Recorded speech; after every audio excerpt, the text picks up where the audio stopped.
Tudo bom? Inacreditáveis amigos. Quem tá falando aqui é Douglas Monteiro, eu sou nutricionista e educador físico. Pessoal, vou trazer uma história triste da década de 90, do falecimento de um bodybuilder que chegava ao extremo de tudo, de preparação, da sua dieta. E eu vou trazer essa curiosidade muito grande para vocês e o que pode ter levado ele, infelizmente, a óbito. Se você ficou curioso, saberás daqui a pouco, depois da vinheta. Bora lá com a gente!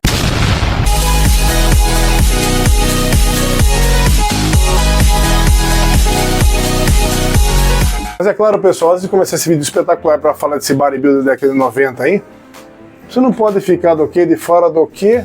Da consultoria mais amada e desejada do Brasil? Claro! Olha os resultados aí, pessoal. Olha como o pessoal chega pra gente, infelizmente, né? Nos procurando pra quê? Pra ela, né? A consultoria mais amada e desejada do Brasil. Olha como o pessoal chega e olha os resultados, pessoal. É uma coisa extraordinária. Mas é claro, se você ficou com dúvida, entre em contato com nós, chama no direct, chama aqui mesmo no vídeo, não tem problema nenhum e não fica de fora. Eu sei que você precisa, a gente tá aqui o que para ajudar e para entregar um material espetacular. Mas é claro, pessoal, sem mais delongas, vou falar, sabe de quem? De Andreas Moser. Pessoal, vou falar dele e ele, olha que legal. O Andreas, ele é austríaco como quem? Como Carvalho austríaco, nosso Arnold Schwarzenegger. Que Andreas também era o que? Fanzaço do Arnold. Era o ícone do Andreas Arnold. Ele morava em Pach, na Áustria. Em 64 ele nasceu. E ali ele já começou, ali ele era camponês, trabalhava ali, né, no sítio da família, tudo. E ele começou a trabalhar 10 km longe da onde ele morava, para começar a trabalhar na parte de ferramentaria, tudo lá. Só que nesse tempo que ele ficava lá, ele demorava 2 horas para chegar o ônibus para que levasse ele de volta para casa dele. Nessas 2 horas ele se deparou o quê? Com um ginásio, pessoal. E nesse ginásio ele começa a treinar. Começando a treinar ali, nessas 2 horas que ele tinha lá ociosa, que ele ficava ali teoricamente parado, ele já começou a ter o quê? Um ganho legal, né? E já começou a criar aquele formato legal. E já começou o quê? A querer mais para frente começar a entrar em competições locais ali. Que Andreas já começou a ter um desenvolvimento muito bom para a época. Que ele já começou o quê? Começou a competir e começou a criar essa paixão pelo bodybuilding, pelo fisiculturismo da época. Então, pessoal, com todo esse desenvolvimento aí que o Andreas teve ali na cidade, na Áustria, ele procurou ir para a Alemanha depois disso. Aí ele foi atrás de quem? De Albert Buzek. Albert Buzek, pessoal, só por matéria de curiosidade suas, foi o mesmo cara que direcionou o Arnold. Olha só, os dois eram austríacos, né? Tanto o Arnold como o Moser. Moser também era fanzaço do Arnold, como eu também sou. Os dois saem, né, respectivamente da Áustria e vão para a Alemanha. Por quê? Porque na Alemanha tem uma academia muito legal, grande para a época, era mais, vamos dizer assim, a mais assim reconhecida ali na Europa, na Alemanha, e era coordenada e dirigida por Albert Buzek. Buzek, pessoal, era padrinho de um dos filhos de Arnold. Arnold tinha uma consideração muito grande por Buzek. Também foi direcionado por Buzek até depois de ir para os Estados Unidos. E Andreas começou a ir treinar na academia dele. E com certeza começou a ter um desenvolvimento muito melhor ainda do que já tinha. Até então, né, para ter de curiosidade também, Buzek era vamos dizer assim, que tratava Andreas como se fosse o que? Uma marionete.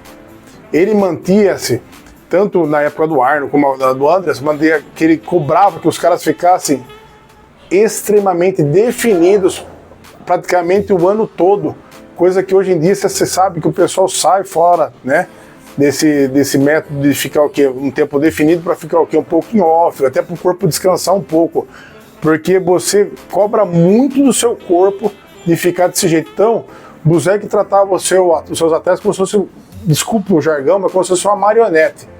Para quê? Para que fizesse propaganda da sua academia na época na Europa, para que trabalhasse para ele, para que fizesse foto para a revista, tudo, ou seja, tudo coordenado por Buzek.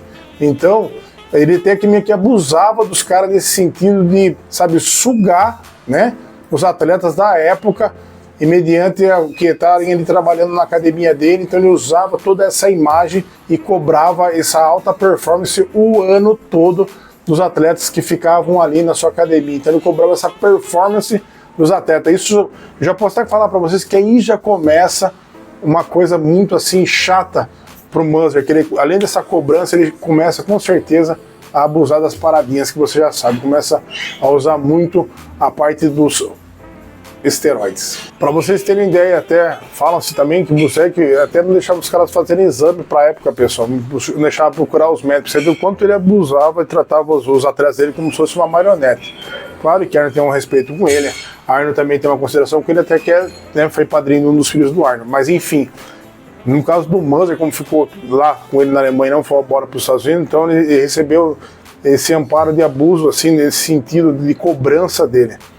Cara, em 89 a 96, que é o período de competição, que em 89 ele vira profissional, né, ele começa a competir, Andreas competiu 21 competições profissionais. Cara, no talo. Pense num cara que entrava extremamente definido, ele é conhecido pela definição dele. Dê uma olhada nas fotos que eu tô colocando aí pra vocês, vocês vão ver o que eu tô falando pra vocês. E também nas competições entrava ali, nossa, extremamente definido. É que a gente fala hoje de cuspir na areia, o cara nem tomar água tomava perto da competição, que eu já vou falar pra vocês sobre isso. O pessoal, em 89, quando ele já se torna profissional, né, da FBB, ele já vai pro Mr. Olympia. Em 89, faz sua primeira participação no Mr. Olympia, né? Ali ele fica em 13º colocado. Ele teve 5 participações no Olímpia, no total. Uma ele fica em 13º, na outra ele não ficou entre os 15, e depois pegou 3 nonos lugares. No Arnold Classic ele competiu 6 vezes, sendo a sua melhor colocação só foi um 3º colocado que ele conseguiu. Então ele competiu 21 vezes, pessoal, e mesmo estando extremamente definidaço no talo, ele não conseguiu ganhar um campeonato profissional. Então era competitiva a década de 80 e 90 ali, entre os bodybuilders da época, né? Pessoal, para você ter uma ideia, Munzer, faltando 10 dias para competir, ele tomava olha só que eu falo para vocês, meio litro de água. Meio litro. E na competição ali, entre umas 48 horas, ele já nem tomava mais água. Fazia treinos, olha que absurdo, isso aí não existe, pessoal. Eu desconheço isso. Treinos de 6 a 8 horas por dia. Ou seja, remontando a época da Golden Era, que o pessoal fazia muito volume de treino. Então, você já imagine só o cara, numa dieta restrita, no talo, acelerado nas paradinhas, que é uma coisa absurda que eu já vou falar para vocês, e tomando só isso de água e cortando a água no final. Já imaginaram como esse cara chegava? Você já imaginava o quanto esse corpo era exigido ao máximo? E Buzek ali na orelha, né? Já imaginou quanto esse cara era cobrado? E não conseguiu ganhar umzinho campeonato profissional de 21 que ele concorreu de 89 a 96. Pessoal, veja só que infelizmente em 14 de março de 1996 ele vem a óbito.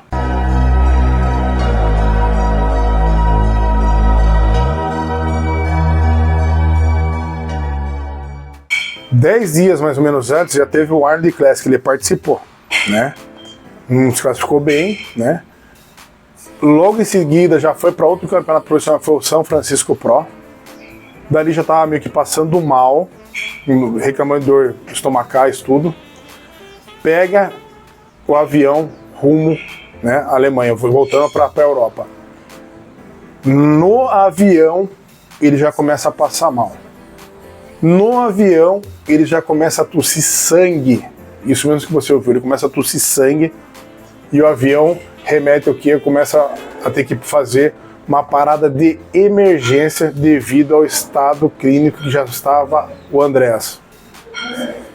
Pessoal, descendo, né, nesse estado que ele estava de emergência no avião, o Andreas chegou no hospital, o médico analisando ele já falou: meu, você é um morto-vivo. Que o cara não sabia como ele tinha chegado até o hospital. Como que ele chegou até o hospital, todo dolorido, tudo, mas ele não estava nem sentindo dor, pessoal. Ele não sentia, ele estava tossindo sangue, tudo, mas ele não estava sentindo dor porque ele tomava muito, naquela época usava Nubain, que é um derivado do ópio, né? E pior que a morfina. Então ele não sentia essa dor. E ele chegou lá, foi sedado tudo para ter uma morte um pouco mais tranquila, né? Ali. no caso, porque a pessoa entrou em colapso, tudo ali, fígado, rim, tudo que você imaginar, teve falência múltipla dos órgãos. Foi uma coisa muito triste para a época, né? O cara de extrema definição, o cara que chegava no talo, o cara, ele foi ao extremo de tudo, no abuso do uso do esteroide, no abuso de preparação, no abuso de treino, tentando chegar hoje. Você veja, 21 competições, não ganhou nenhuma profissional. Ele se profissionalizou, né, e não conseguiu almejar o primeiro campeonato, e falando que ia acelerar mais ainda para tentar chegar no auge. Ou seja, o cara não mede esforço para tentar chegar ao objetivo que ele queria, ser campeão de um campeonato profissional. Só para matéria de assim, curiosidade, para você saber o quanto o cara abusava das paradinhas, o ciclo pré-contest, que a gente fala que é pré-competição do cara, entre 10 a 6 semanas antes da competição, só para vocês terem uma ideia das coisas que eram usadas. Olha só, eram 2 injeções de Testoviron de 250, uma injeção de Parabolan, 30 tabletes de Alostim, 30 tabletes de Anabol, 20 UIs de GH, 20 UIs de insulina. Depois das 5 a 3 semanas antes da competição, eram 3 injeções de Masteron ao dia, isso, pessoal. 2 injeções de Parabolan, 30 tabletes de Alotestin, 50 tabletes de Winstron e 2 injeções de Winstron, mais 24 UIs de GH, pessoal. Aí uma semana antes da competição, eram 2 injeções de Masteron, isso ao dia, pessoal. 2 injeções de Winstron, 40 tabletes de Alotestin, 80 tabletes de Winstron, 24 UIs de GH, insulinas e IGF. Fora que o pessoal tomava alguns diuréticos fortíssimos, né, como o Lasix ou a Dactona. Veja só, pessoal, o que ele tomava. Por isso que eu falo para você, o pessoal ainda acha que, né, para você ver como que é um abuser das paradinhas numa competição ou nesse mundo aí para quem quer entrar. Pensa bem. Pessoal, na autópsia, quando abriram ele, o coração estava o dobro de uma pessoa normal, o coração, os órgãos estavam todos dilacerados, né? Aquela coisa toda. No estômago ali, né? A parte digestiva ali, foram encontrar mais de 30 comprimidos de Alotestin, ainda não estavam nem digeridos, para você ter uma ideia. Então o cara fazia que nem tic-tac, né? Jogava tudo para longe. Então, pessoal, fica aí um recado legal. Pensa bem para fazer alguma coisa errada nesse mundo aí, né? Do bodybuilding, ver se compensa. Será que você tem genética? Para que você vai estragar a sua saúde para entrar numa coisa assim, né? É verdade? Então, pessoal, você tem que pensar muito, mas muito, né? Não vá só pela emoção, vá pela razão. Procura pessoas que te informem bem, pessoas que te dêem um direcionamento, porque você nem tem genética para competir. Você veja só, o cara morreu novo com 31 anos, mas ele deve ter morrido, né? E, pessoal, não ganhou um campeonato profissional, ele só se profissionalizou, não ganhou nenhum. Mais de 21 campeonatos o cara disputou, né? Não ganhou nenhum campeonato, infelizmente, não conseguiu realizar esse sonho dele. E abusar ainda mais para tentar chegar, né, ao objetivo que ele queria, ganhar um campeonato. Mas fica aí mais uma lição pra gente. Será que vale a pena, né? Tá certo que esse pessoal no meio competitivo aí não tem um parâmetro para isso, né? O que interessa para ele é viver o agora e não o amanhã. Mas aí deixo aí para vocês aí, né, aberto, cada um faz o que quer da vida, cada um sabe o que quer, né, o objetivo é o que quer, mas tem um pouco mais de consciência para fazer as coisas nesse mundo aí, tá bom? Mas é claro, se você gostou, deixa aí seu like, comenta. Eu vou trazer mais algumas histórias para vocês de alguns bodybuilders que infelizmente vieram a óbito, né, como o caso do Andreas. Mas deixa aí seu compartilhamento aí com o pessoal aí, dá seu like aí, né, se inscreve no canal. Qualquer dúvida deixa aqui nos comentários. Um abraço, até a próxima.